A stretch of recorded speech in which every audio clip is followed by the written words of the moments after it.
আসসালামু আলাইকুম। আজকে আসছিলাম নড়াইল মির্জাপুর বিলে, হাঁসগুলো দেখে অনেক ভালো লাগলো। এই হাঁসগুলি সব একজনেরই। 183 পিস হাঁস আছে এখানে। হাঁসগুলি অনেক দিন ধরে ডিম পাড়ছে। ডিম পাড়ে পরে এখন হাঁস ডিম পাড়া প্রায় শেষের মুখে। এখন হাঁসগুলো বিক্রি হবে।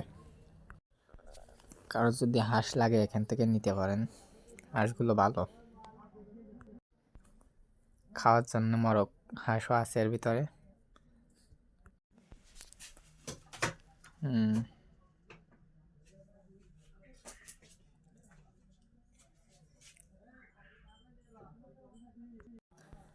হাঁস মুরগি কিংবা পাখি যখন পোষার পরে যখন ডিম পাড়ে অনেক ভালো লাগে।